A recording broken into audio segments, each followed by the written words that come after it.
And howdy doody to you all. It's Monday night.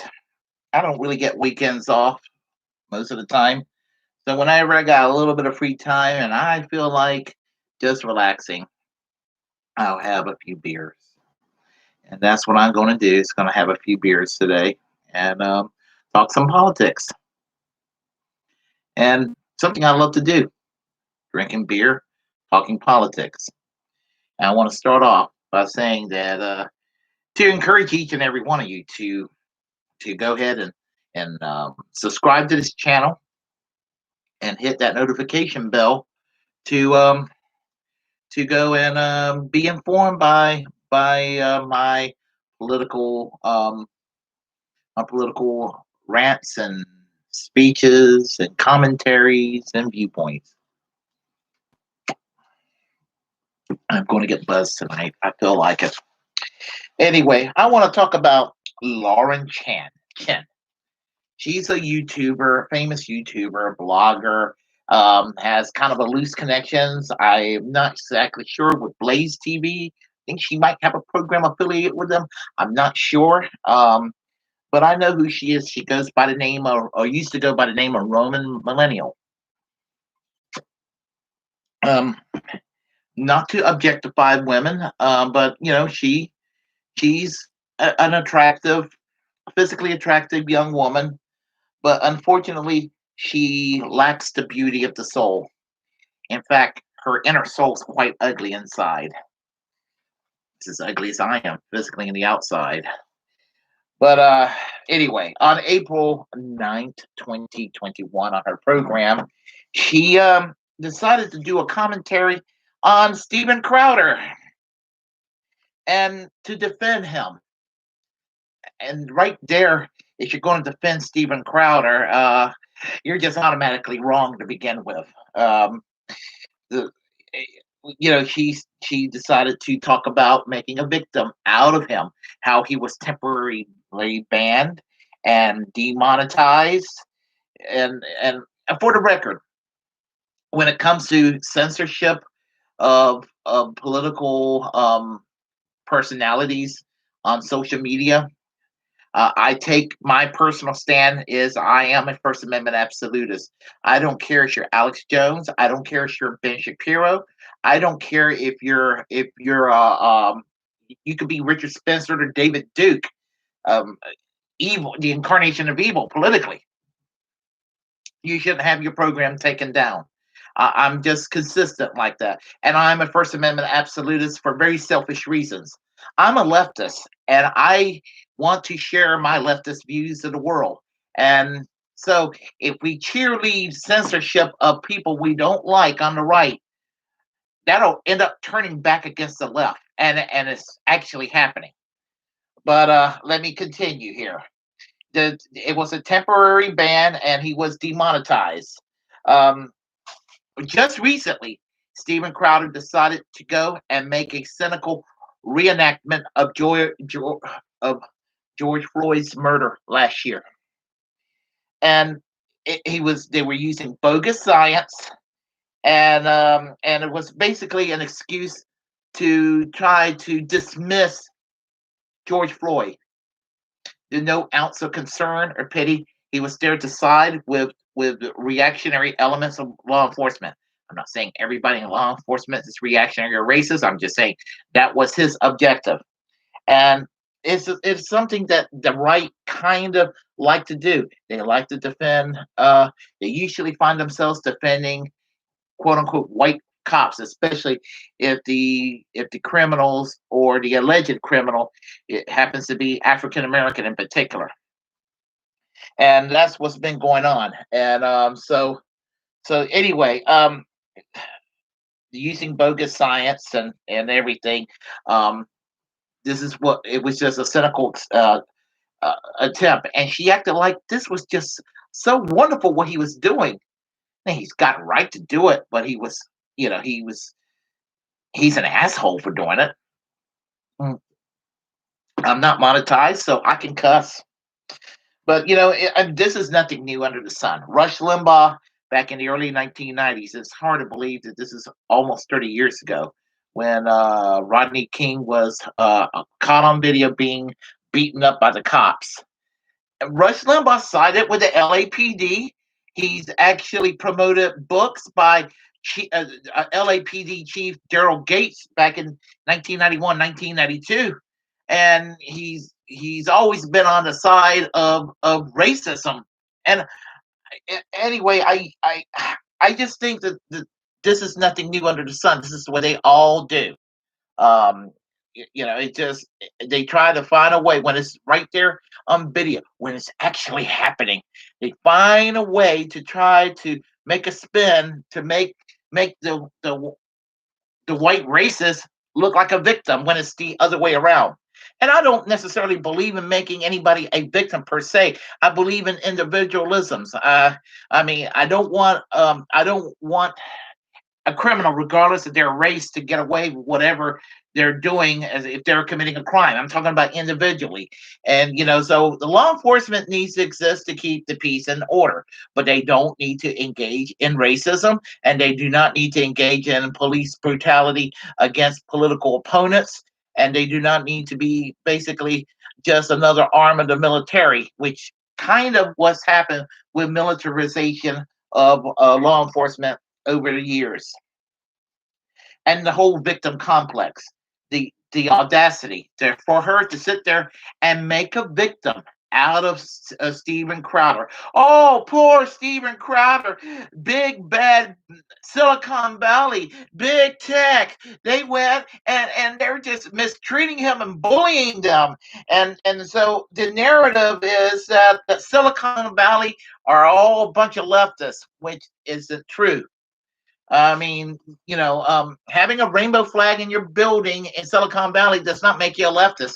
Makes you a tolerant person. It makes you a decent person, but it doesn't make you per se a leftist. Um, the thing about it is that she painted it as if only conservatives are targeted. She never mentions what happens against the left, and she wouldn't, because the narrative. Conservatives are the victims. They're the good guys, and they're the victims. Everybody on the left is evil, and the so-called far left is in cahoots with corporate centrists that run Silicon Valley.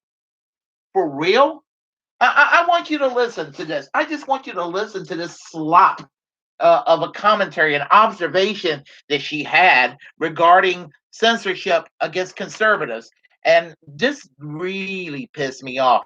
So, what I'm going to do is I am going to go and share with you her silly words.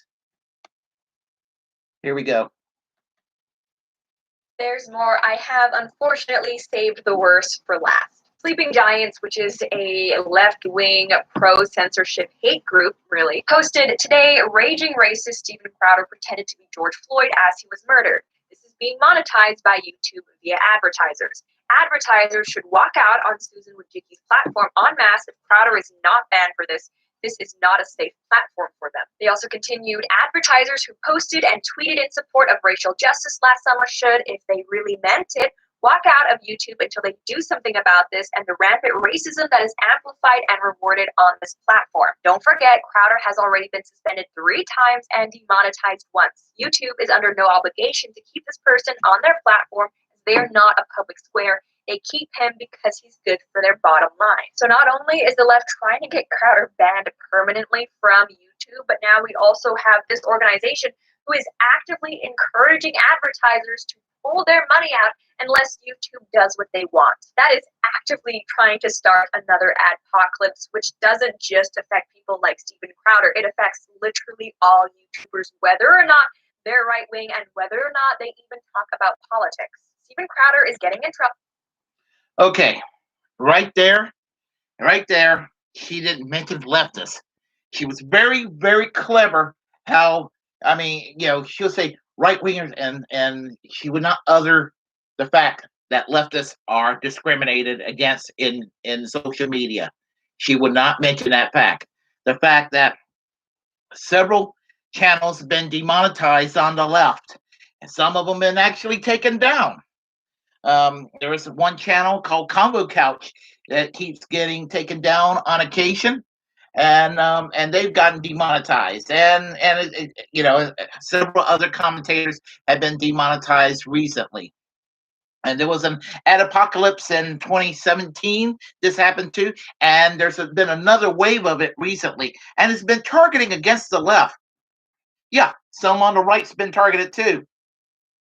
And the thing about it is that my perspective, I'm a better person than Lauren Chan because obviously, I am going to support my fellow leftist YouTube commentators. I'm small potatoes. I really am small potatoes. I'm like just got just kind of starting, and of course I am a victim myself of algorithms discrimination because I'm kind of frozen at a low number right now.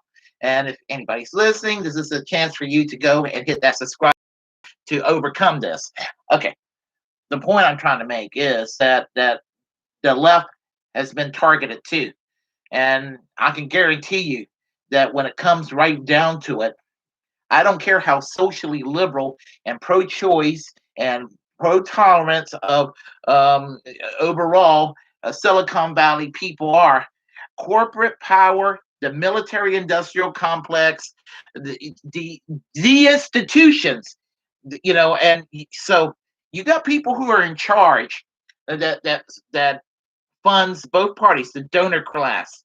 Some of them are right wing socially, some of them are socially liberal, but they're all paid, that they're all give money to the same groups of people, and so, yeah, while congressional Democrats and congressional Republicans sit there and argue over things like Dr. Seuss and pronouns and potato head and things like that, they go to the same cocktail parties, and they basically suck up to the same donors. And so, you know, um, and that's basically the arrangement that exists. So all of this is a big dog and pony show, smoke and mirrors, that sort of thing.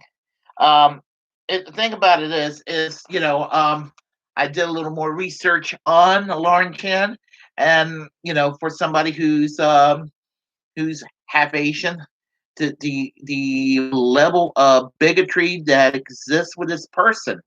And if this person is affiliated with Blaze TV, what does that tell you about Blaze TV and the people that surrounds them?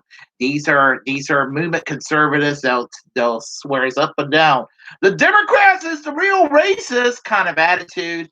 They're the ones that go around and they have a narrative and they try to turn everything around. Those who fought against racism, they try to make them sound like they're poverty pimps and they're racist in the long run or whatever. So they're taking a narrative to throw it back on the other side and claiming that those who are proponents of tolerance are really the intolerant ones. I mean, it's really cynical, and she's a part of that. But it sounds like she's a little bit worse than that. Have championing books like The Bell Curve by Charles Murray.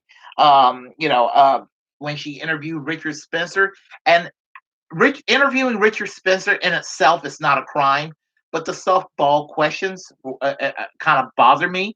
Um, when Richard Spencer was on David Pakman, and David Pakman was not an asshole to Richard Spencer, but I mean he was polite, but he pretty much asked him some hard hitting questions. It's what a good journalist do. And certainly nobody can accuse Lauren Chen of being a decent journalist. Having Holocaust denier Nick Fuentes on the show, again with softball questionings, and having Stephen Molyneux, they were sitting there joking about how nice it would be if you live in an all-white society. And she's a self-proclaimed Christian nationalist. There's nothing wrong with being a Christian. I mean, I'm a Christian myself.